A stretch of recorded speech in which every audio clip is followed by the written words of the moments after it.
Boa noite, mamães, papais, titios, titias, vovós, vovô, todo mundo que tem criança em casa e que quer entender um pouco mais do desenvolvimento. Você que é profissional da área da saúde, você que é psicopedagogo, todo mundo que trabalha com criança precisa assistir esse episódio, precisa compartilhar esse episódio, porque eu tenho certeza que vai ser brilhante e enriquecedor essas informações que nós vamos trazer hoje à noite. Porque o assunto é neurodesenvolvimento. As alterações, os transtornos do neurodesenvolvimento, hoje vai ser um pouquinho desmistificado, trazer características de cada um deles. Hoje o papo vai ser muito legal e é claro que eu trouxe alguém expert, autoridade no assunto, que é o neurologista, Dr. Vitor Hugo Leão. Muito obrigada por estar dividindo essa pauta tão importante aqui comigo nessa noite. Olá, Patrícia. Olá, pessoal. Primeiramente, eu gostaria de agradecer pelo convite. Para mim, é muito bom estar presente hoje aqui para conversar de um tema tão importante, sobre transtornos tão prevalentes na população pediátrica e que podem causar prejuízos funcionais não só para as crianças, mas também para as famílias, para os lares em que essas crianças convivem e vivem. Então, assim, por isso que a importância desse tema da gente conversar hoje em relação a desmistificar, explicar, dar conhecimento, levar conhecimento para as pessoas sobre um tema tão importante para as famílias. Maravilha. Eu adorei que ele me chamou de Patrícia, gente. Deu memória afetiva de infância, tá? Porque a minha família me chama de Patrícia, amigos de infância me chamam de Patrícia. Aí agora, depois, parece que agora é só Easy, né? Mas eu adoro Patrícia também, viu? Adorei. Então, assim, deixa eu apresentar para vocês o Dr. Vitor Hugo. Ele é médico com formação em neurologia e neurologia infantil, ambas pela Universidade Federal de São Paulo, a Unifesp. Já trabalhou como preceptor de neurologia infantil na Universidade Federal de São Paulo. Atualmente trabalha em seu consultório particular. Lotado, já liga, agenda, lotado. Além de ser palestrante e escritor também, contando em seu currículo com publicações nacionais e internacionais em livros e artigos científicos. E também, eu não posso deixar de colocar aqui no belíssimo currículo do Dr. Vitor, que ele é papai também, ele é papai da Sara e marido da Raíssa, né, doutor? Essa última parte do currículo é a parte mais importante, né, porque é a nossa prioridade. A gente fala de trabalho, a gente fala de tudo, mas assim, a família, eu acho que é o nosso principal propósito aqui na Terra. Então, maravilhoso. Assim, tudo isso é importante e por isso que eu gostaria de falar com vocês hoje, justamente porque se trata de um tema que envolve a família, que é o nosso principal bem como ser humano. É verdade, maravilhoso. Vocês viram o quanto vai ser especial esse episódio, né, gente? Então já clica aqui, se inscreve, já compartilha esse link com todo mundo para assistir esse episódio, para disseminar essas informações tão importantes que serão dadas hoje à noite. E agradecer de antemão aqui os nossos patrocinadores também, Clínica Audionorte Saúde. Lá você encontra diagnóstico audiológico infantil, adulto e a reabilitação auditiva também, através de aparelhos auditivos, implantes, terapia fonoaudiológica e uma equipe interdisciplinar, multidisciplinar para te atender lá também. Lenoca, olha, doutor, o que nós temos hoje para degustar aqui da Lenoca. Inclusive tem presentinho aqui para o senhor também. Obrigada, Lenoca, por sempre, desde o início, ter acreditado aqui nesse nosso projeto. E hoje eu quero agradecer também a Colorê Nail Design por essa produção da pessoa que está aqui, né, arrumadinha, bonitinha, para fazer esse podcast para vocês. Obrigada, Colorê, pela parceria também aqui nessa noite. Vamos lá, doutor Vitor? Vamos. Tem muita pergunta aqui na frente. Então, vamos lá. Sobre os transtornos do neurodesenvolvimento, quais são os principais transtornos desse neurodesenvolvimento, doutor Vitor? Bom, primeiramente, vamos fazer até um background sobre o termo transtorno, né? Sim. Então, assim, diante de qualquer processo de adoecimento, no geral, a gente utiliza o termo doença. E por que transtorno? Assim, existem até algumas discussões teóricas. Todo transtorno é doença, mas medicina não é técnica. Medicina ela deve ser humanística, em primeiro lugar. Perfeito. Então, a gente dizer que uma pessoa tem por exemplo, é diferente a gente falar assim, que uma pessoa tem uma doença no rim ou que a pessoa tem uma doença no pé. A pessoa entende que ela tem uma doença e que ela não é doente.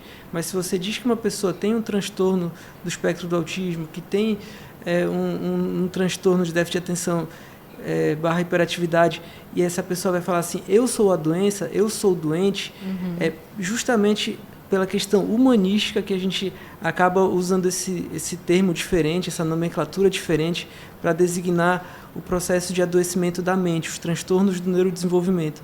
Até porque, se a gente pegar um contexto histórico, por exemplo, à medida que os termos eles vão ficando ultrapassados e eles começam a ter uma conotação mais pejorativa, que são usados como xingamento, a gente precisa mudar esses termos. Isso se a gente pegar desde o século XIX.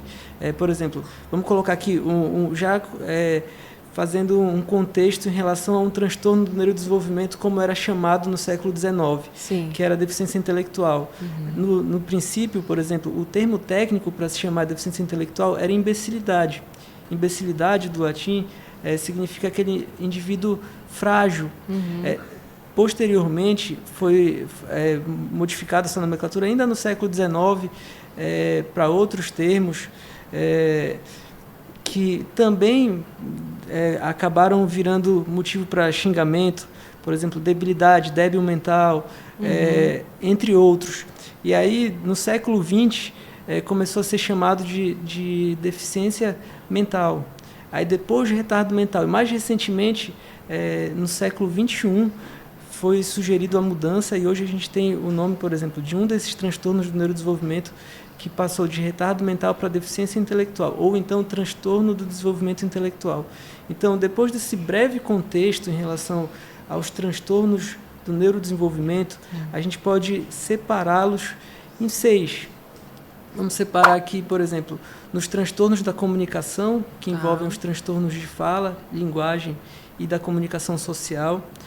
Os transtornos da aprendizagem, que envolvem os transtornos da aprendizagem com prejuízo na leitura, na escrita e na matemática. O transtorno do espectro do autismo. Sim. O transtorno de déficit de atenção barra hiperatividade. O transtorno, as deficiências intelectuais, que as deficiências intelectuais englobam tanto a deficiência intelectual como o atraso global do desenvolvimento, porque aqueles indivíduos que têm um atraso cognitivo, motor, da coordenação motora, em estágios muito precoces, por exemplo, com 1, 2, 3 anos de idade, muitas das vezes o diagnóstico de deficiência intelectual não vai ser feito numa idade muito precoce. Mas a gente pode dizer que esse indivíduo tem um atraso global de desenvolvimento, que algumas vezes pode evoluir para um quadro de deficiência intelectual. E os transtornos motores, como, por exemplo, os transtornos de tique e o transtorno do desenvolvimento da coordenação. Então, esses são os principais transtornos do neurodesenvolvimento que a gente pode conversar melhor a respeito dele, abordar, tirar as principais dúvidas e esclarecer melhor, levar conhecimento às pessoas que estão nos escutando hoje. Perfeito, doutor. Então, eu vou começar te perguntando um pouco sobre o TDAH. Né? Porque, na verdade, hoje o que eu mais escuto, doutor Videira, falar, eu tenho TDAH, né? A certeza que eu tenho TDAH. Né? Então, assim, por que está todo mundo, né, olhando um pouco mais para o TDAH? É importante a gente entender um pouco as características desse transtorno, como uma mãe pode identificar, né, ou suspeitar que possivelmente o seu filho possa ter, né, esse transtorno ali envolvido e procurar, por exemplo, a ajuda de um neuropediatra. Então, quais são esses sinais, esses sintomas, essas características de uma criança com TDAH, por exemplo? Bom, as características, elas muitas das vezes podem surgir nos primeiros anos de vida. Apesar do diagnóstico ele não ser dado ainda, por exemplo, numa criança com 2 anos de idade. Sobretudo os sintomas de hiperatividade. Os sintomas de hiperatividade, eles começam a surgir a partir dos 2, 3 anos de idade. Quanto mais grave, mais intenso esses sintomas, mais precocemente a gente vai conseguir identificar. Já os sintomas de desatenção, eles começam a ser mais percebidos na criança mais velha, por volta de 3 a 6 anos. Né? Isso. Sendo mais proeminentes ainda no período da fase escolar ou do ensino fundamental. E como é que são esses principais sintomas? Primeiro, eu vou fazer um breve parêntese para ressaltar que todo transtorno do neurodesenvolvimento, os sintomas eles têm que estar presentes nos primeiros anos de vida desses indivíduos. Então, por exemplo, não existe, até hoje, vou fazer esse comentário aqui, na realidade nós estamos de passagem, nós estamos construindo todo o conhecimento que se tem hoje, ele não é definitivo. Então, o que a gente comenta hoje, talvez daqui a 30, 40 anos abra margem para outros tipos de discussão. Mas o que eu falo hoje, não há consenso algum sobre TDAH de início na fase adulta. O TDAH ele é um transtorno do neurodesenvolvimento que ocorre nos primeiros anos de vida, os primeiros sintomas. Então, como é que são os sintomas de hiperatividade? Vamos começar por eles, Sim. porque são os sintomas que são presentes mais precocemente, os de hiperatividade e impulsividade. Por exemplo, é aquela criança que tem dificuldade de ficar parada, que tem dificuldade de ficar sentada, quieta, que precisa ficar, enquanto está sentada aqui, está se mexendo a mão, os pés, está se remexendo na cadeira, está se balançando, que não consegue ficar muito tempo sentada, que precisa ficar levantando durante uma tarefa escolar, ela precisa se levantar para ir ao banheiro várias vezes, que precisa correr, assim, nos casos mais graves, de ficar correndo de um lado para o outro, subindo, escalando os móveis, por exemplo. São crianças que que os pais têm a impressão de que elas frequentemente estão a 1000 por hora. São crianças que têm dificuldade de brincar de forma calma. Os sintomas de impulsividade a gente começa a perceber, a gente consegue perceber melhor, por exemplo, naquela pessoa que tem dificuldade no controle inibitório de pensar antes de agir. Então, por exemplo, aquela pessoa que vai interromper os outros nas conversas, nos jogos, ou então aquela pessoa que vai ter dificuldade de esperar a sua vez, ou, por exemplo, aquela pessoa que vai terminar as frases dos outros antes deles mesmos. Então, assim, esses são os sintomas de hiperatividade e impulsividade. Já os sintomas de desatenção, cabe ressaltar que os sintomas de hiperatividade eles são sintomas mais externalizantes, ou seja, as pessoas vão perceber mais facilmente. Tá. E os sintomas de desatenção, eles são sintomas mais internalizantes. A pessoa pode passar batido, pode passar despercebido por mais tempo, seja dentro da família, seja na escola, porque imagina, se uma pessoa tem só desatenção, ou seja, transtorno de déficit de atenção / hiperatividade de apresentação predominantemente desatenta, e fica quietinha lá na escola, essa pessoa pode estar pensando em outra coisa, pode estar se distraindo, mas não é a pessoa que dá trabalho para o professor. Então, às vezes, demora um pouquinho mais de tempo para perceber esses sintomas, principalmente naqueles que não têm hiperatividade e impulsividade. Associada, né? Isso, que tem só desatenção. Então, como é que a gente percebe a dificuldade na concentração, a dificuldade atencional? Por exemplo, são crianças que vão evitar ou se envolver contra a vontade nas tarefas que exigem esforço mental prolongado. São crianças que vão cometer erros por descuido nos trabalhos ou nas tarefas escolares. Por exemplo, ela vai errar ali uma coisa numa prova ou num teste, mesmo sabendo, porque ela leu, não prestou atenção, que às vezes era marca alternativa falsa, ela vai lá e marca a correta, por exemplo.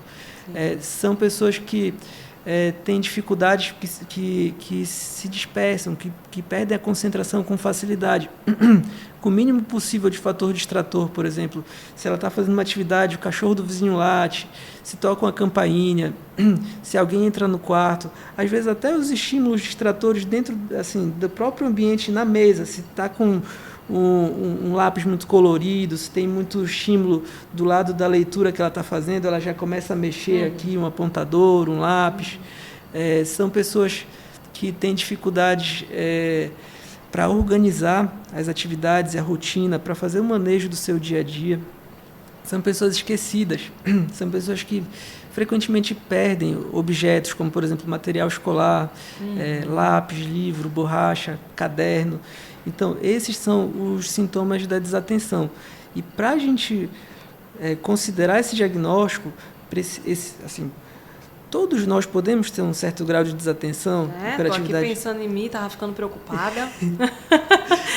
Mas é natural que todos nós tenhamos traços de comportamentos de qualquer diagnóstico, só que a gente só vai fazer diagnóstico de qualquer transtorno do neurodesenvolvimento quando esses sintomas eles são presentes em intensidade e frequência significativa, quando são presentes desde os primeiros anos de vida e que geram prejuízo funcional.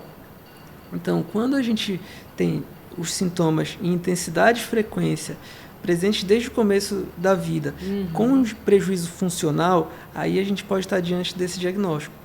Vou fazer um outro parêntese aqui, só para explicar o quanto que, às vezes, é tênue essa barreira entre o diagnóstico e não diagnóstico.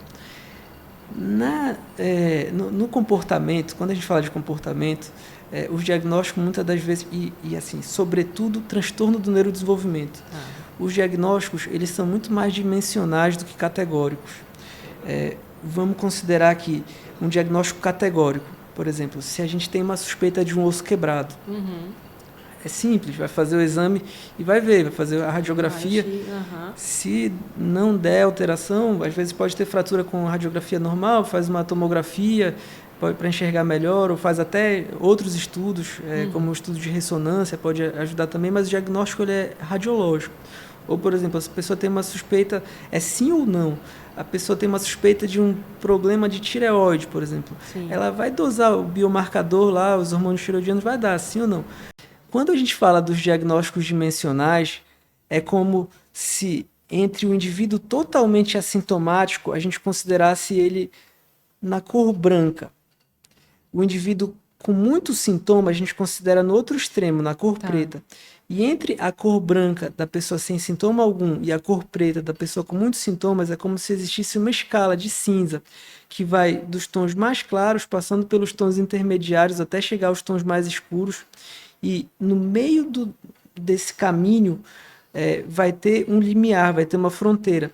E a pessoa, de uma escala de cinza mais escuro para o preto, ou seja, o mais sintomático, ele vai preencher formalmente os critérios diagnósticos.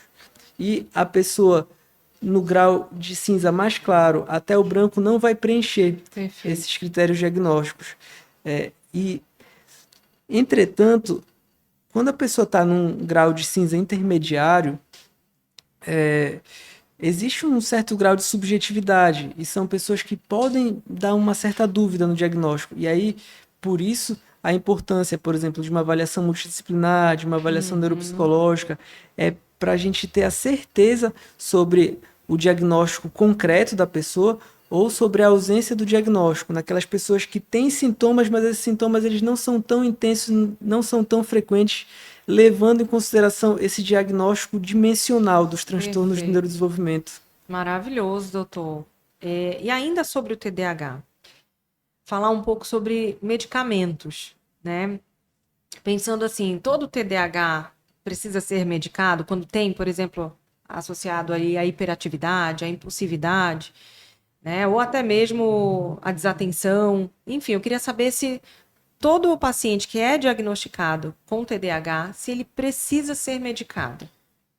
Bom, não há consenso em relação a isso, mas como a gente está conversando sobre um diagnóstico de primeira linha, de primeira escolha no tratamento do TDAH, grande parte das pessoas vai se beneficiar desse tratamento. Quais são as exceções às regras? Se os sintomas forem muito leves, o prejuízo funcional for muito baixo, ou se a pessoa tiver um quadro de remissão parcial, é que conforme o passar do tempo, eu vou colocar aqui um outro conceito, é chamada de continuidade heterotípica dos sintomas. Conforme o passar do tempo, os sintomas eles podem ir modificando. E a pessoa pode ir perdendo sintomas de hiperatividade e impulsividade. E se essa pessoa ela perder esses sintomas a ponto de entrar em remissão parcial, ou seja, eles não são presentes numa intensidade tão forte assim na fase adulta como eram presentes na faixa etária pediátrica, e a gente dá o nome para isso de remissão parcial, isso pode acontecer sobretudo com sintomas de hiperatividade. Imagina, se a gente está diante de uma criança que tem um TDAH só com sintomas de hiperatividade, impulsividade, e no decorrer da vida ela vai perdendo esses sintomas. E lá por volta dos 30 anos eles já não são mais tão intensos e frequentes. Então esse é um quadro típico que essa pessoa não vai ter uma necessidade clara de estar tratando com medicamento.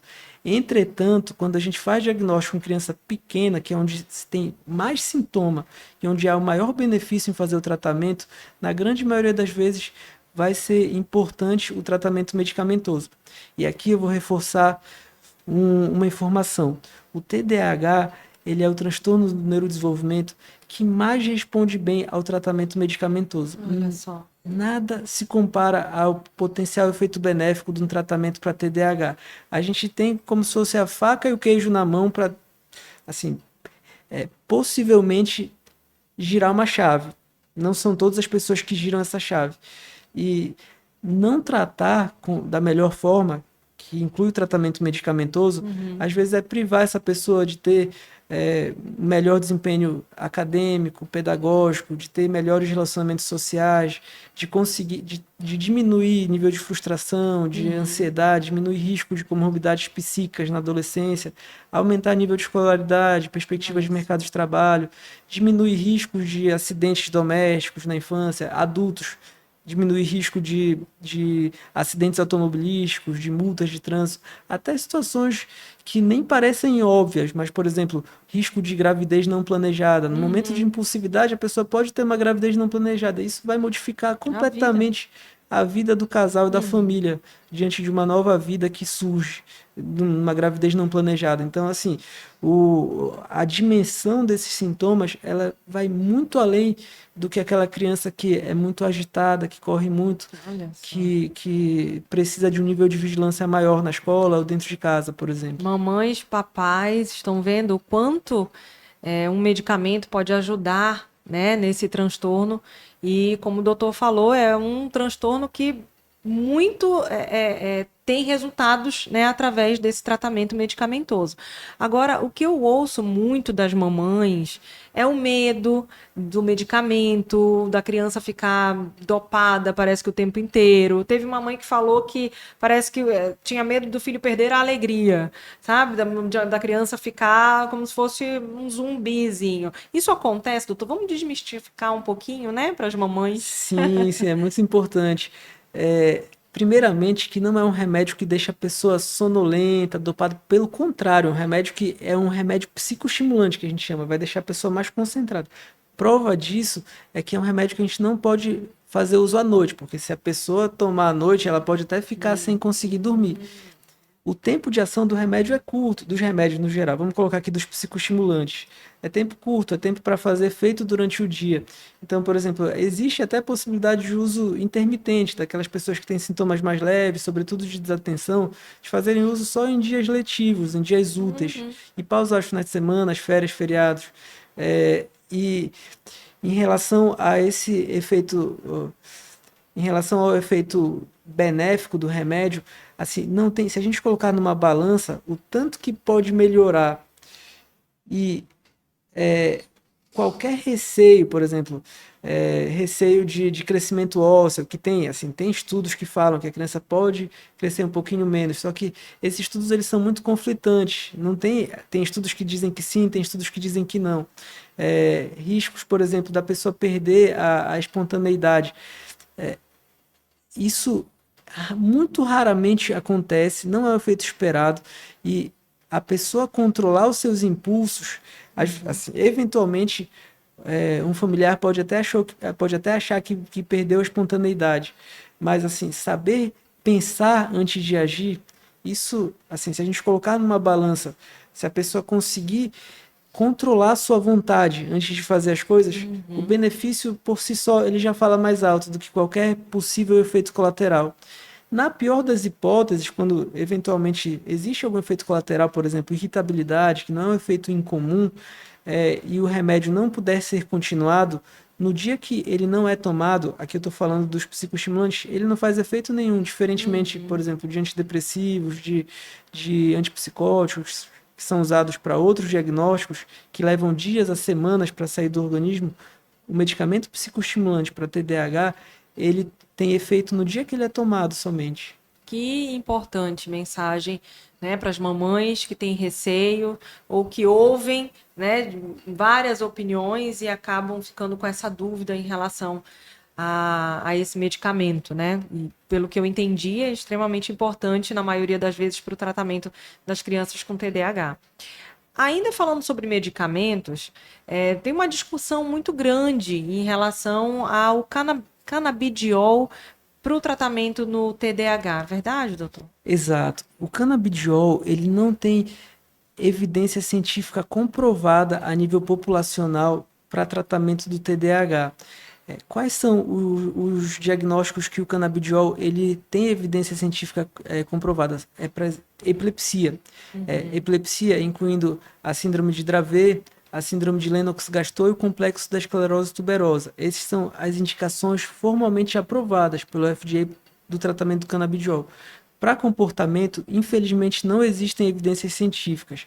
Quando a gente fala de TDAH que tem uma medicação que funciona muito bem, tem um grupo de medicação que funciona muito bem, que é o grupo dos psicoestimulantes. Se a gente for comparar com um remédio que não tem evidência científica, é até assim, aqui fica até um pouquinho assim, não tem nem como a gente comparar, assim, se a gente tem uma Ferrari, a gente tem um outro carro que a gente nem sabe, pode ser um Fusca, pode ser, assim, dificilmente qualquer medicamento vai se comparar o benefício em relação ao tratamento já padronizado, já preconizado, já com estudos científicos. Então, assim, o canabidiol, ele é uma excelente medicação para as epilepsias.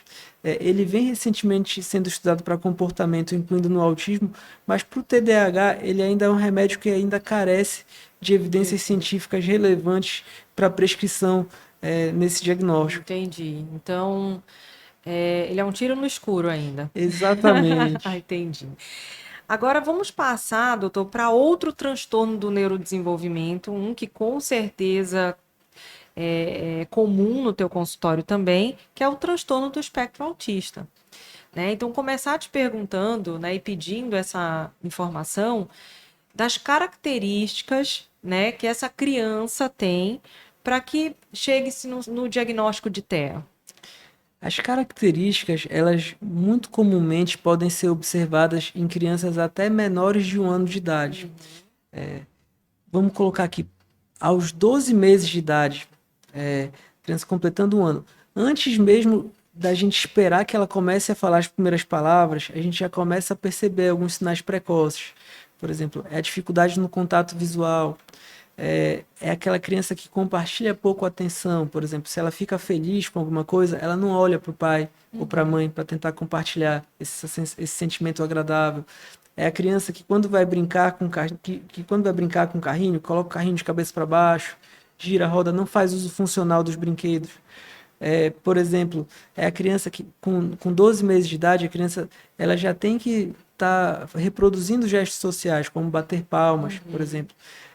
Ela já precisa estar apontando, demonstrando o que ela quer. Então, muito antes de vir o atraso na linguagem, a gente já consegue perceber sinais precoces de dificuldades na reciprocidade social emocional, no desenvolvimento social barra emocional dessa criança. E, geralmente, na grande maioria das vezes, essas crianças podem ter um atraso no desenvolvimento da linguagem, que aí vão ser percebidos mais tardiamente, que aí geralmente é quando que as famílias levam os filhos para avaliação com o neuropediatra, ali por volta de 1 ano, 6 meses, 2 anos de idade, onde já pode, a gente já está habilitado a fazer o diagnóstico.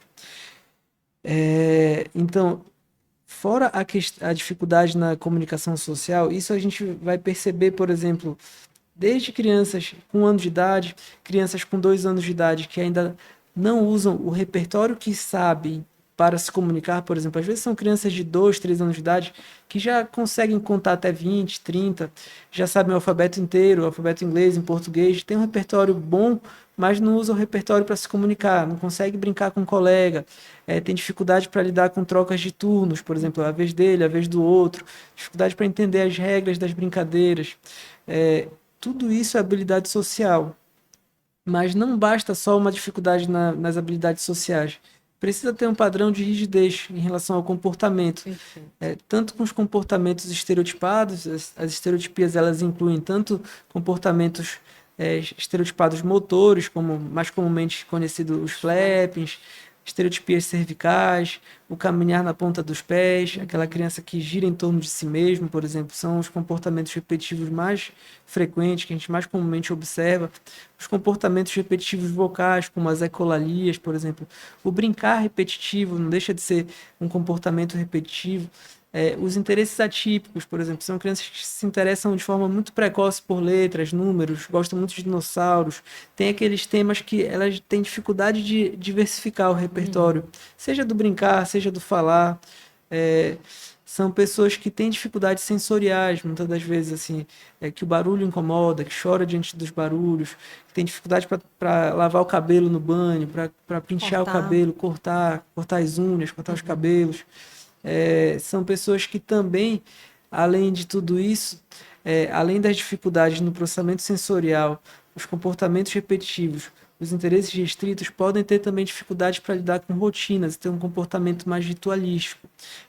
Para ir, por exemplo, para ir dormir, ter que ir sempre com o mesmo objeto, para ir para a escola, tem que seguir sempre o mesmo Mesmo caminho. caminho. Quando vai entrar no elevador, obrigatoriamente tem que apertar o botão do elevador para sentar na mesa, tem que sentar sempre no mesmo lugar, e mudanças nas rotinas, nesses rituais, podem gerar um nível de desorganização do comportamento, uma irritabilidade, uma dificuldade para dormir, entre outros sintomas comportamentais. Então, quando a gente junta um padrão de rigidez comportamental com sintomas sensoriais associados às dificuldades na comunicação social, a gente tem os sintomas típicos do transtorno do espectro do autismo. Maravilha. E eu estava aqui pensando na tua fala que muito antes, né, de esperar essa fala acontecer ou não, que é uma das maiores associações, né, para o transtorno, para o TEA, é a falta da fala, né? A criança não está falando, está com atraso de fala. Mas é interessante também falar que nem todo autista não vai falar. Todo TEA, né, toda criança que está dentro do TEA, ela vai ter um transtorno de linguagem também, ela vai ter uma alteração no desenvolvimento de linguagem. Mas muitas vezes não fala, não. Né? Ela pode falar um monte, mas muitas vezes sem funcionalidade, o vocabulário é grande, mas ela não usa esse vocabulário para organizar esse pensamento e se comunicar de uma forma efetiva com o outro, né, doutor? E antes disso, por exemplo, eu li um artigo interessantíssimo que falava sobre bebês antes dos 6 meses de idade até, que depois foram diagnosticados com TEA, mas eles davam os seguintes sinais. Eles não se ajeitavam no colo da mãe. Eles preferiam dormir no berço, por exemplo. Ele não, durante a amamentação, era uma amamentação agitada, era uma amamentação sem troca de olhar, né? Então, muito antes existe características que os pais, as mães, os pais podem ficar atentos, né? Exatamente, por volta entre 1 a 2 meses de idade, isso é interessante. A criança ela vai desenvolver, por exemplo, nas mamadas, ela vai começar a observar o rosto da mãe, por exemplo. E aí, a mãe ali durante a mamada, ela vai ver que a criança observou o seu rosto e é no período que ela vai estar começando a emitir os primeiros sonzinhos guturais. E a criança vai emitir um som gutural. A mãe, ela tem, assim, ela tem que perceber isso. Ela espera a criança falar e depois ela responde. Ela olha e responde nesse processo mais primitivo de comunicação chamado de protoconversação. Então, por exemplo, só que aí que tá, por exemplo, hoje nos tempos modernos, o celular, às vezes as pessoas nem percebem a criança às vezes acaba nem tendo essa experiência da protoconversação. São sintomas muito precoces, o sorriso social e o contato visual desde os primeiros meses de vida. A ausência do desenvolvimento, por exemplo, tanto do sorriso como daquelas gargalhadas que o bebezinho já dá desde os primeiros meses de vida, quando a ausência do desenvolvimento desses marcos, isso sem dúvida é um sinal de alerta muito precoce. Perfeito. Doutor, se toda mãe soubesse, né, que as mães que conseguem, né, não só amamentar com leite materno, mas durante a amamentação com mamadeira também. É um momento e uma troca tão importante, né, essa conversa, essa primeira troca de olhar, né, e tem até, eu esqueci o termo, é um termo em inglês, que fala sobre a mania de que a mãe está aqui amamentando, mas está aqui no celular, né? Então, tem um nome para isso, eu esqueci, mas tem um nome e isso traz diversos transtornos já ali para essa comunicação, para essa troca, que são as primeiras, as premissas, né, do desenvolvimento da linguagem. Então, mamães, eu não falo para conversar só na barriga, né, mas quando esse bebezinho nasce, aí é que precisa dessa interação, dessa conversa, dessa troca, dessa brincadeira, né, da risada, da troca de olhar. E esse momento da amamentação é tão importante e fundamental também para isso, né, doutor? Eu vou até colocar aqui também, assim, algumas informações importantes, por exemplo, é, tem estudo hoje que fala que as crianças que é fator de risco para atraso no desenvolvimento da linguagem, filhos de pais que a gente chama de taciturnos, que são aqueles pais mais calados, que pouco se Sim. comunicam. Se a criança ela não presenciar tanto a comunicação dentro de casa, entre os familiares, com ela mesma, isso pode gerar um certo atraso. Fora que a tela também é terrível, assim, para o desenvolvimento da criança. Não é à toa que essa é a primeira geração que a gente constata que houve um decréscimo de QI. Sim, Olha desde só. que, desde que o quociente de inteligência ele foi descrito lá primeiramente em 1916, observou-se o James Flynn, que é um estudador que já falecido em 2020, ele faleceu. Ele foi nascido nos Estados Unidos e ele percebeu que existe uma tendência para o QI ele aumentar à medida que as décadas vão passando. O QI aumenta à medida que as décadas vão passando. Entretanto, essa última geração houve um decréscimo. Ah, E aí, qual que é o principal causador disso? Assim, uma das teorias no que se acredita é que a tecnologia é a tela. Daí, assim, isso inspirou até outros autores a escreverem livros, como o livro que é A Fábrica de Cretinos Virtuais, uhum. ou melhor, A Fábrica de Cretinos Digitais, que retrata muito bem esse cenário. Então, assim, a tela é terrível. E aproveitando então, né, esse assunto de telas, vamos desmistificar mais um mito, né, que muita gente associa aí também, falando até da etiologia, né, do transtorno do espectro autista. Porque tem muita gente, né, que acaba falando que, olha, certeza que foi excesso de telas. Teu filho tem TEA por conta do excesso de tela. Então vamos falar se isso é mito ou se isso é verdade, doutor. Os transtornos do neurodesenvolvimento, incluindo o transtorno do espectro do autismo, eles têm uma etiologia multifatorial e poligênica. São causas probabilísticas e não determinísticas. Como que a gente, assim, como é que eu vou explicar isso em miúdos? Existem os fatores de risco, que dependendo do quanto que tem de fator de risco, pode aumentar a chance, e dificilmente a gente encontra fatores causais. Sem dúvida, a tela, dentro de um fator de risco probabilístico, ele pode contribuir com alguma parcela. É, mas, assim, dizer que ele é a causa, como até existe um termo, autismo virtual, isso, assim, é extremamente controverso e jamais a gente vai poder afirmar que é a causa. Mas que pode agravar os sintomas, isso não tem dúvida alguma. Ah, com certeza, porque muda completamente o comportamento e a comunicação social dessa criança, né? A tela você não tem uma troca, né, com um outro, como numa conversa, né, entre várias crianças reunidas, brincando, tendo ali uma troca. Com a tela você não tem troca nenhuma, né? E muito pelo contrário, ela te deixa ali igual um zumbi assistindo, né? Ligou a televisão, a criança já está aqui e passa horas se deixar ali na frente. Então, a comunicação, o desenvolvimento de linguagem dessa criança, sem dúvida nenhuma, vai ser afetado. E aí a gente pode falar sobre comportamentos autísticos, né, doutor? Exatamente. Né? Já é outra história. É, pô, porque os comportamentos, eles, assim, nem todo mundo que tem comportamento autístico vai estar no espectro do autismo. A Sim, gente volta até aquilo que a gente conversou anteriormente, que depende da intensidade e da frequência, para a perfeito. gente considerar. Tanto que estima-se que na população tenha muito mais pessoas com comportamentos autísticos do que pessoas no De espectro do fato, autismo. dentro do espectro, né? Exatamente. Perfeito. É verdade. Eu conheço um monte de gente. Mas vamos lá. Doutor, ainda sobre o TEA. Falando sobre outra realidade ou mito, existe esse termo autismo regressivo? Existe. Uhum. Infelizmente acontece.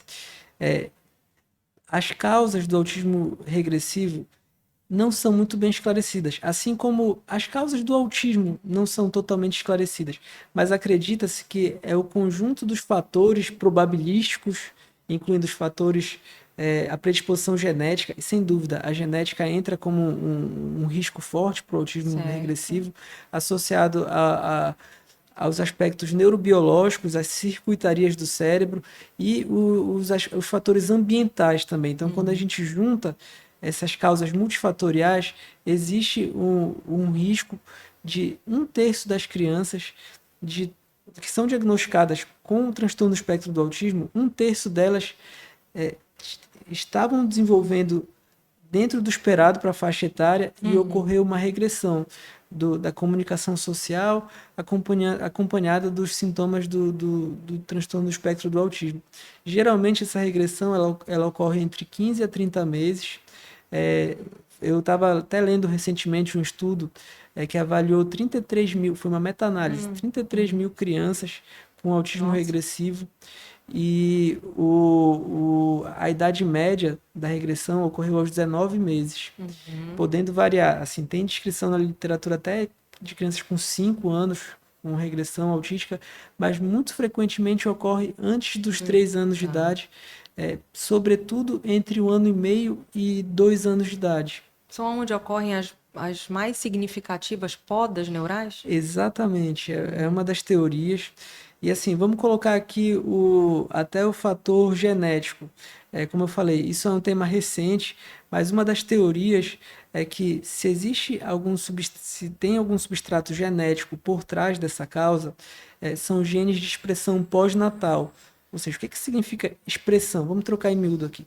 A expressão gênica significa a capacidade de um gene dele pegar a informação dele e codificar uma informação para que seja produzida uma proteína ou uma enzima. Tem muitos genes que eles não têm uma expressão, que eles não formam proteínas ou enzimas durante os primeiros meses de vida, ou que formam poucas enzimas e proteínas. E a partir do momento que a criança ela vai desenvolvendo, que ela chega numa determinada idade, o cérebro sinaliza que o gene sinaliza que o cérebro precisa produzir determinada proteína que não produz, e isso pode interferir nas circuitarias neuronais da criança, causando a regressão do autismo. Então, sem dúvida, essa teoria genética da expressão gênica pós-natal é a teoria que eu acredito, na realidade, sobre o autismo regressivo. É um tema novo, carece de validação, mas que faz todo sentido para quem estuda a respeito do tema. Maravilha. Doutor, qual é a teoria, ou a sua teoria, né, em relação ao crescimento desse diagnóstico nas crianças? Esse crescimento ele se dá em decorrência tanto de uma melhora da conscientização, mas sem dúvida aumentou muito a quantidade de pacientes. Porque se a gente for ver, aqui a gente está diante de um crescimento assim muito expressivo. No início dos anos 2000, o diagnóstico ele era um para cada 150 crianças. Hoje é um para 36, ou seja, o diagnóstico ele mais do que triplicou em questão de quantidade de prevalência. Uma a cada 36 crianças nos Estados Unidos recebem um diagnóstico do transtorno do espectro do autismo. Então, são dados alarmantes, preocupantes, que a gente precisa entender melhor, conscientizar as pessoas e principalmente isso traz à tona aí a importância do melhor entendimento sobre a etiologia, para a gente poder tentar identificar futuramente, quem sabe, alguma maneira de prevenir, mas isso tudo é muito incipiente. A gente só consegue lidar com os números, com as estatísticas. O que tem por trás dessas estatísticas? Ninguém sabe. Um mistério ainda, né? Doutor, hoje é dividido em níveis de suporte, não é isso? Agora, isso causou um pouquinho de confusão, até porque não convive com esse diagnóstico, com uma criança diagnosticada com TEA, né? Para as pessoas que estão de fora. E olhar muitas vezes o nível 1 de suporte como algo fácil, né? Como algo que não precisa, não tem tantas características, ou a intensidade é menor, né? De todas aquelas características que foram listadas pelo senhor. E o nível 3 de suporte é aquele que, meu Deus do céu, é o pior nível, né? E muitas vezes as pessoas confundem, porque todos eles têm as mesmas características, em intensidades diferentes, mas todos vão precisar de suporte, todos estão dentro do espectro com as mesmas listagens, né, ali para se chegar nesse diagnóstico. É isso mesmo, doutor? Exato. A batalha, assim, as dificuldades, elas vão existir, independente do nível. Tá certo que, assim, o nível 3, a necessidade de suporte, as dificuldades, elas naturalmente são maiores. Aqui, por exemplo, nível 1, quando a gente fala de nível 1, a gente pode estar falando de um adulto funcional, que constitui família, que tem filhos, que é graduado, pós-graduado, que tem as dificuldades, que passou por muitas dificuldades. E o nível 3, às vezes, é aquela pessoa que pode ser dependente dos pais e que tem dificuldade para seguir, para ter uma Se autonomia. tornar independente, né? Exatamente. Então, assim, mas se a gente for considerar que todo diagnóstico ele exige um prejuízo funcional, assim, o prejuízo funcional ele ocorre tanto no nível 3 como no nível 2 como no nível 1. No nível 1, por exemplo, as dificuldades vão ser, por exemplo, para entender uma ironia, um sarcasmo, um duplo sentido, aquela pessoa que vai ter dificuldade para compartilhar acontecimentos do dia a dia, aquela pessoa que vai ter dificuldade para socializar, que vai querer fazer amigos, mas não vai conseguir, aquela pessoa que pode ter, que geralmente são mais diagnosticados com comorbidade, por a gente conseguir entender melhor, como transtorno de ansiedade, transtorno de depressão. Então, assim, não é porque é nível 1 que não existem dificuldades. As pessoas com nível, até porque seria paradoxal dizer que existe um diagnóstico e não existe prejuízo funcional. O prejuízo funcional está presente para todos os níveis, independente do grau de suporte que essa pessoa precise. E o nível 2, doutor? Tá no meio disso tudo aí. Ex- é, Mas pode ser que ele chegue na independência. Pode. Esses diagnósticos dos níveis, eles não são diagnósticos definitivos. As pessoas podem transitar. Uma pessoa, ela pode passar do nível 2 para o nível 1, dependendo da predisposição que ela tiver, do potencial que ela tiver com a quantidade de estímulos que ela receber. Então, por exemplo, uma pessoa pode sair do nível 2 para o nível 1? Pode. Uma pessoa que é muito estimulada, que tem um potencial muito grande, que faz um diagnóstico muito precoce, que faz tudo direitinho, pode sair do nível 3 para o nível 1? Pode também. Não, assim, dizer que a pessoa, ela, no momento do diagnóstico, ela está no nível que ela vai continuar nesse nível para sempre, não é verdadeiro, exato. Isso é variável. Então, uma pessoa que é diagnosticada, que na infância recebe o diagnóstico do transtorno do espectro do autismo no nível 2 de suporte, ela tem potencial de ser independente, de ser funcional. Maravilha. E quanto mais essa criança tem um suporte multidisciplinar, né, e o mais cedo possível, melhores, então, com certeza, são as chances, né, desse nível aí ir para o nível 1, por exemplo, né, doutor? Então, Exato. precocemente, né, o quanto antes a gente se chegar nesse diagnóstico, melhor ainda. E em relação, doutor, a comunicar. Ah, mais uma dúvida antes dessa outra pergunta. Uma criança que foi diagnosticada com TEA, ela pode também ter o CID do TDAH? Podem ser Pode. concomitantes? Não é infrequente elas ocorrerem como comorbidade. Quando a gente fala de comorbidade, em transtornos do neurodesenvolvimento, é mais comum que eles venham em associação do que eles virem de forma isolada. Isso vale para todos os transtornos do neurodesenvolvimento. Tanto que os números eles mostram para a gente que existe uma estimativa de comorbidade do transtorno do espectro do autismo com TDAH em aproximadamente 40% das crianças. É alto. Entendi. E agora falando um pouquinho sobre o transtorno da comunicação social, que muito tem no diagnóstico diferencial com o TEA, por exemplo, né? Mas quais são as características, doutor, do transtorno da comunicação social? Bom, o transtorno da comunicação social ou o transtorno da linguagem pragmática, Perfeito. ele é o transtorno, é como se a gente pegasse aquela pessoa que tem dificuldades apenas na comunicação social, mas essa pessoa ela não vai ter interesses restritos, não vai ter comportamentos repetitivos, não vai ter dificuldade para lidar com mudanças nas rotinas, não vai ter sintomas relacionados ao processamento sensorial.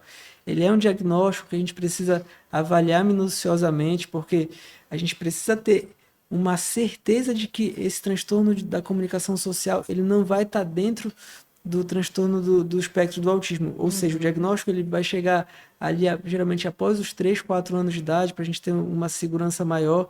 E são pessoas que têm dificuldades na comunicação social ou na pragmática, que a gente chama. São pessoas que vão ter dificuldade para entender ironia, sarcasmo, duplo sentido. Vão ser pessoas que vão ter dificuldade De para fazer amigos, né? para compartilhar, para contar sobre acontecimentos cotidianos, até a entonação da voz para diferentes circunstâncias. Sim, é monótona muitas das vezes, né? A Exatamente. voz. Aham. Exatamente. Então, assim, é como se a gente pegasse a criança que tem só as dificuldades na comunicação social, desconsiderasse, ela não pode ter o padrão de comportamento restrito, sem outros prejuízos na linguagem compreensiva e na linguagem expressiva. É quando é um transtorno específico da linguagem pragmática. Maravilha. E sobre os outros transtornos também, né, dentro do DSM-5, dos transtornos do neurodesenvolvimento, nós temos também o transtorno intelectual e motor. Vamos falar um pouquinho deles também, doutora, as características, né, desses dois. Ah, tá legal. O transtorno do desenvolvimento intelectual ou a deficiência intelectual, vamos conceituar aqui primeiro o que que é inteligência. Sim. Inteligência é a capacidade, assim, do ponto de vista prático, assim, do ponto de vista mais simplificado, é a capacidade que o indivíduo tem de resolver problemas. Quando essa pessoa tem uma dificuldade no desenvolvimento, no desenvolvimento da inteligência, no desenvolvimento intelectual, que tem esse diagnóstico da deficiência intelectual, qual que é a definição da deficiência intelectual? É aquele indivíduo que, desde os primeiros anos de vida, dos primeiros estágios do desenvolvimento, tem dificuldades com prejuízo, tanto na questão cognitiva, tanto como na questão adaptativa. Que isso, na questão cognitiva, como é que a gente vai avaliar? Através de memória, linguagem, habilidade de raciocínio abstrato, raciocínio lógico, matemático, leitura, escrita, atenção, planejamento, organização. Então, habilidades visoespaciais. E quando essa pessoa tem a dificuldade intelectual, quando existe um prejuízo intelectual e adaptativo, o que significa adaptativo? É a pessoa se adaptar às diferentes circunstâncias do dia a dia. Ou seja, é aquela pessoa ter a capacidade daquela pessoa ter autonomia. Quando a pessoa tem um prejuízo intelectual que perde funcionalidade e autonomia e que existe um prejuízo social, ou seja, vamos colocar aqui, qual que é o prejuízo social de uma deficiência intelectual? É a criança que tem 10 anos de idade, mas se comporta como uma criança de 6 e acaba tendo mais conteúdo para conversar com crianças menores do que crianças da sua idade ou crianças maiores.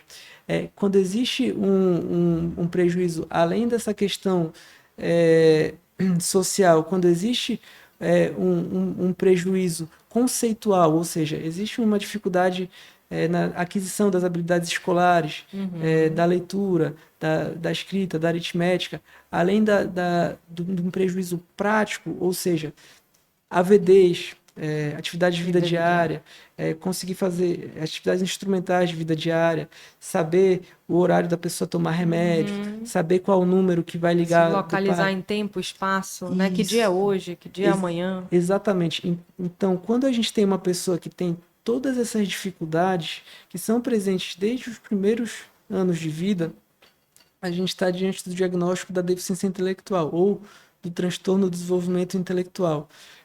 A gente costuma fazer diagnóstico habitualmente Existem duas principais escalas que a gente usa para avaliar a inteligência da criança, do adolescente e do adulto, que é a VISC, o último que foi validado no Brasil é o VISC-4, e o VAS. O VAS ele é para crianças não, na realidade, desculpa, não é o VAS, é o som-R. O som-R ele é aplicado para crianças não verbais, abaixo dos 7 anos de idade, e que não têm habilidades verbais ainda desenvolvidas.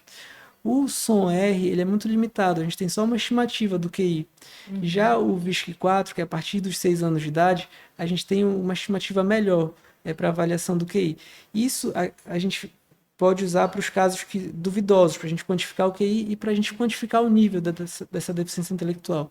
Mas muitos casos que o prejuízo, que a definição, que os sintomas são muito claros e evidentes, não vão ser necessários, não vão ser prescindíveis avaliações neuropsicológicas para fins de diagnóstico, para saber que a deficiência intelectual existe. A avaliação neuropsicológica ela é excelente para quantificar essa deficiência intelectual, mas para os casos moderados, graves, muitas das vezes, numa consulta clínica, a gente já consegue ter essa percepção.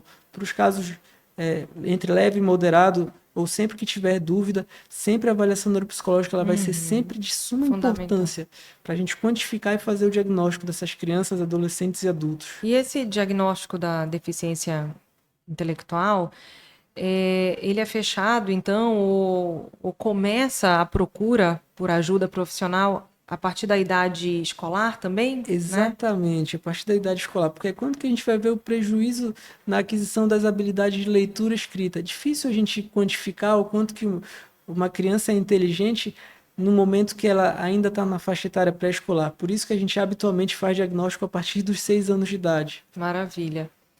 Quero agradecer a tua presença aqui conosco e mostrar o quanto está sendo enriquecedor, o quanto nós estamos aprendendo hoje à noite com o Dr. Vitor. Então, por isso que, mais uma vez, eu peço para que você compartilhe, para que você nos ajude, porque o maior objetivo do Pode Escutar é levar informações relevantes sobre o desenvolvimento infantil. Quanto mais nós, pais, nos empoderarmos da teoria e soubermos sobre esse desenvolvimento, porque a comparação, muitas vezes, ela não tem que ser com uma outra criança, ela tem que ser com os marcos do desenvolvimento. Esse, sim, é o que a gente precisa se apegar para comparar aonde está a nossa criança dentro desse desenvolvimento que é esperado. Então, compartilhe, né? Ajude mais pais, mais profissionais a entenderem, né, sobre esses transtornos e tão logo procurar ajuda. Agradecer novamente, Lenoca, muito obrigada por essas delícias que nós já vamos degustar aqui. Colorê Nail Design, obrigada pela parceria. E, claro, Clínica Audionorte, muito obrigada por sempre impulsionar esse nosso projeto aqui. Vamos lá, doutor Vitor. E sobre o transtorno motor? Sim, os transtornos motores, eles podem ser divididos entre transtorno do desenvolvimento da coordenação, que antes se falava em apraxia, somatodispraxia. Hoje em dia a gente prefere dar esse termo, transtorno do desenvolvimento da coordenação. São crianças que atrasam nos marcos do neurodesenvolvimento relacionados à coordenação motora. Por exemplo, é criança que tem dificuldade para fazer movimento de pinça, para amarrar cadarço, para abotoar e desabotoar botões, para andar de bicicleta, por exemplo. São pessoas que podem ser vistas pelos pais como mais desajeitadas, desengonçadas. Exatamente.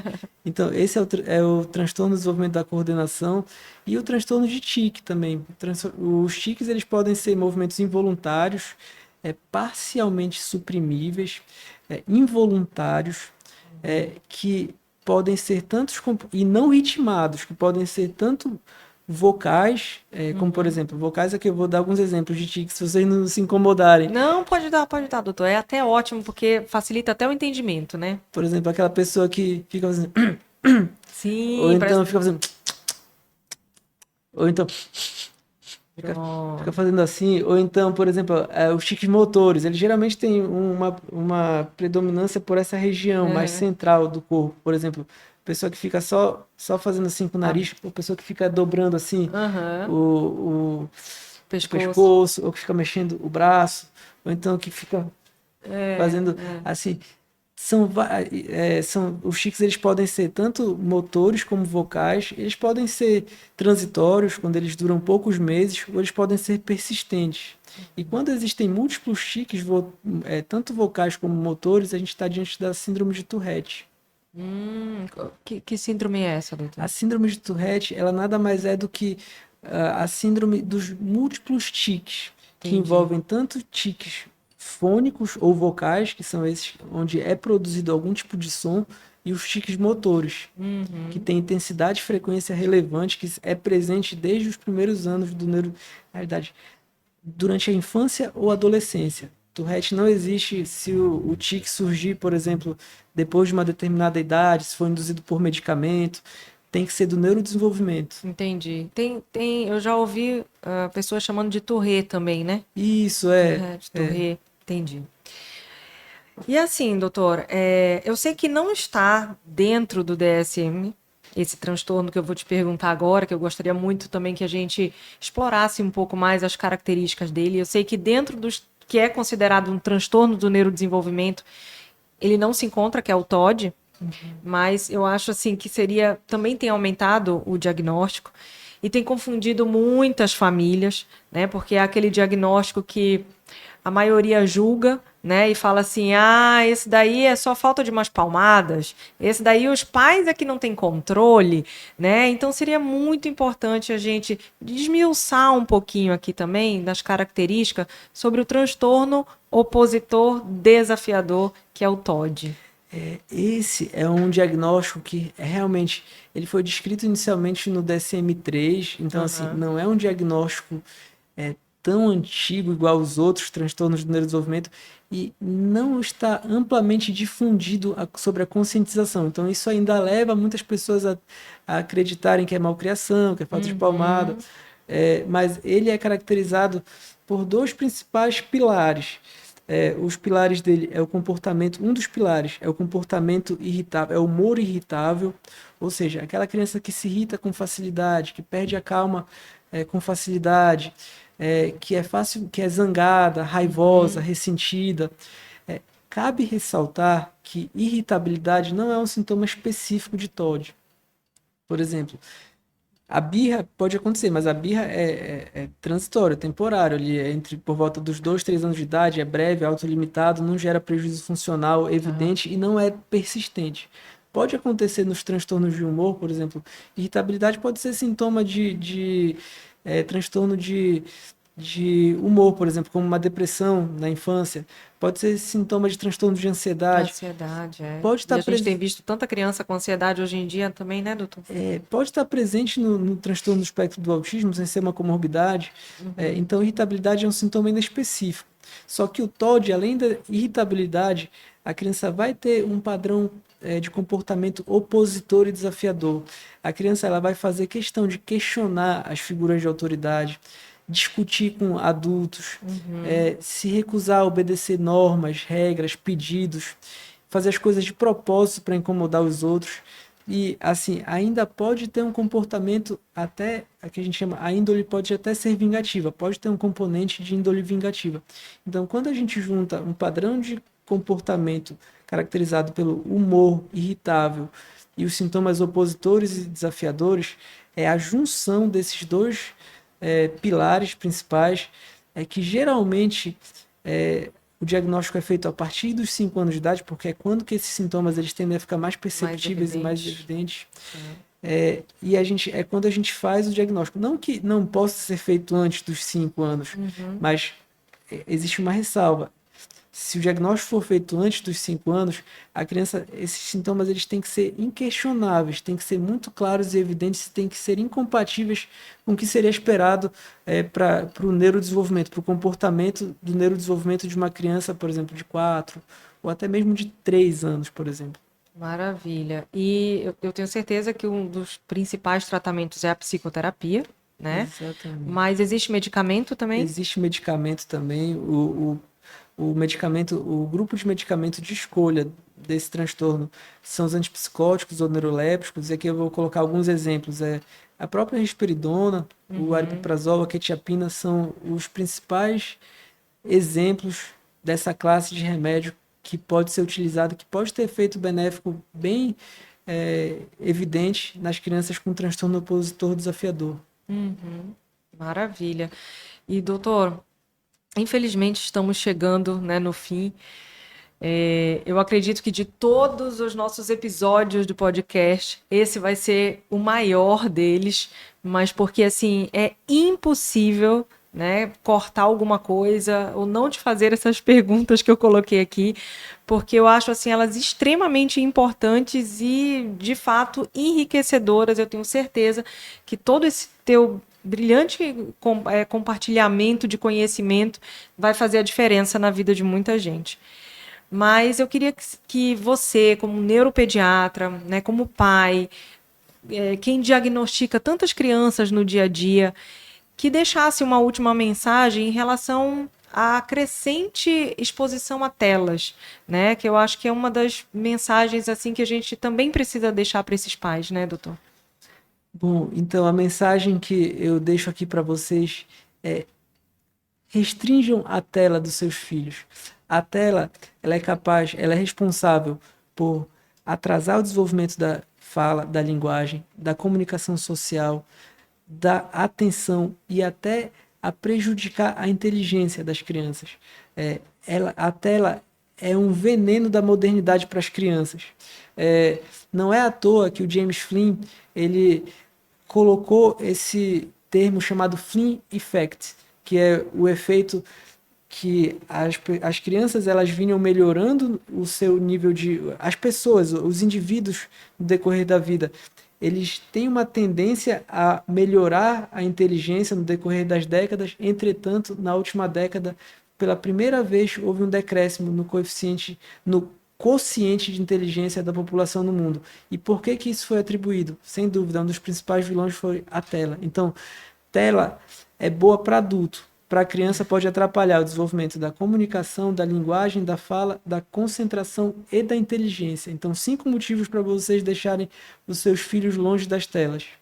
Maravilhoso, viu, gente? Também serviu muito para mim, né? Mas hoje em dia eu sempre falo, né? Brincar é vida. Então, brincar é o que traz realmente todo um aprendizado mais eficaz para essa criança e um desenvolvimento em todos os sentidos também, né? Eu acho que social, psicológico, motor, né? Então, para tudo, o brincar é fundamental. E a criança não brinca com tela, né? A criança está ali restrita naquele momento e não há interação, não há uma brincadeira, não há aprendizado, né? Fantástico. Mais uma vez, doutor Vitor, muitíssimo obrigada pela tua participação, por tanto conhecimento compartilhado. Foi fantástico o quanto eu aprendi contigo essa noite e o quanto eu sei que vai ajudar essa mensagem, que é uma das premissas da gente ter pensado nesse projeto, de levar informação, né, principalmente acerca do desenvolvimento infantil. E essa noite eu tenho certeza que foi muito compartilhado, né, o teu conhecimento, e eu te agradeço muito por isso. Muito obrigada pela tua participação novamente. Puxa, eu que só tenho a agradecer por essa oportunidade, por essa conversa. Foi muito gratificante estar presente hoje aqui. Eu queria agradecer a todas as pessoas que estão nos escutando e mandar um grande abraço para todos e para minha família também, que é muito especial para mim. Maravilha, que bom. E o Cauê vai colocar aqui o contato do Dr. Vitor, né, do consultório particular dele, do Instagram também, né, doutor? Então a gente vai colocar aqui. E se houverem perguntas, por favor, né, escrevam aqui em qualquer canal, né, que tem o Pode Escutar. Nós estamos no Spotify, no Deezer, no YouTube, né? Nós temos um canal agora também no Instagram. Eu vi que o Cauê fez até no TikTok já, ou Pode Escutar. Ai, que maravilha. Pode Escutar, tá em todo lugar, né? Então, aonde você encontrar, compartilhe, né? Escreva o que vocês estão achando também. Mandem perguntas que eu vou ter o prazer de enviar para o Dr. Vitor e a gente vai responder com todo carinho. Mandem a opinião de vocês também. E mais uma vez, obrigada aos nossos parceiros e patrocinadores, Clínica Audio Norte, Lenoca Confeitaria, Colore Nail Design. Muitíssimo obrigado. E vamos finalizar, né, com uma frase que é: lembre-se em cada som há uma história para ser ouvida e compartilhada. Muito obrigada e até breve.